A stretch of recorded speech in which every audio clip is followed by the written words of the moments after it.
বেলগড়িয়ার নন্দননগরের নেতাজি পল্লী এই ব্লকে গতকাল যেভাবে মদ্যপানের প্রতিবাদ করতে গিয়ে অঙ্কন শিক্ষক নিরুপম পাল আক্রান্ত হয়েছেন, সেই ঘটনায় চাঞ্চল্যকর তথ্য উঠে এসেছে। আমরা রয়েছি এই ঘটনাস্থলে যেখানে ইট জড়ো করা রয়েছে ঠিক ঝিলের পাড়ে।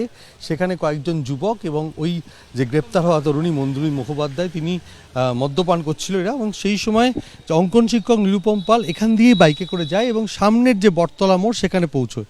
তার আগে এলাকারই এক যুবক কালী পুজোর প্রসাদ নিয়ে একই জায়গা থেকে বটতলা মোড়ে দাঁড়িয়েছিলেন এবং সেই যুবককে নিরুপম পাল জানান যে এখানে মদ্যপান করা হচ্ছে। তারপরে ওই যুবক বাপিকে সঙ্গে নিয়ে তিনি এইখানে আসেন ঘটনাস্থলে, এবং তারা কেন মদ্যপান করছেন এই নিয়ে কথাবার্তা বলেন এবং তারা বলেন যে বন্ধুর বাড়িতে এসেছিলেন পুজো দিতে এবং তারপরে তারা ফিরে যাবেন, এবং সেই মতো শান্তিপূর্ণভাবে কথাবার্তা হয় এবং তারা এই ঘটনাস্থল থেকে চলে যাবে এবং তারা আর এখানে থাকবে না।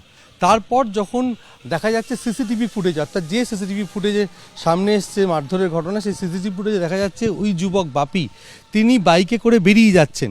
তিনি বেরিয়ে যাওয়ার পরই আচমকাই যারা এখানে মদ্যপান করছিল, যে কয়েকজন যুবক এবং যুবতী, তারাই ওই অঙ্কন শিক্ষক নিরুপম পালের উপর চড়াও হয় এবং তাকে মারধর করে এবং একেবারে রাস্তায় ফেলে তার বাইক ফেলে দেওয়া হয়, তার মোবাইল কেড়ে নেওয়া হয় এবং তাকে বেধড়ক কিল চড় লাথি মারা হয়। এমনকি ওই তরুণীও তাকে মারধর করছে এবং সেই সিসিটিভি ফুটেজ সামনে আসে। আর এই সিসিটিভি ফুটেজের সূত্র ধরে ইতিমধ্যেই দুজন নাবালক সহ 4 জনকে গ্রেপ্তার করা হয়েছে। কিন্তু যে ঘটনাস্থল, অর্থাৎ প্রকাশ্য রাস্তায় মদ্যপান এবং দিনের আলোতে মদ্যপান করা হচ্ছে, এবং সেই ব্যাপারে প্রথমে একটা আলোচনা হয়েছিল শান্তিপূর্ণভাবে, এবং তারপরে ফিরে যাওয়ার পর যখন বাপি, জনৈক যুবক বাপি, তিনি যখন বাইকে করে ফিরে যান, তারপরেই এই নিরুপম পালকে একা পেয়ে এই যে কয়েকজন যে মত্ত যুবক ছিল এবং তরুণী ছিল, তারা মারধর করে।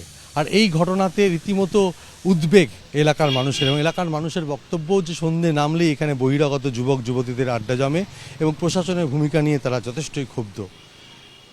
ক্যামেরায় সন্দীপ পালের সঙ্গে সমীরণ পাল, এবিপি আনন্দ, উত্তর 24 পরগনা।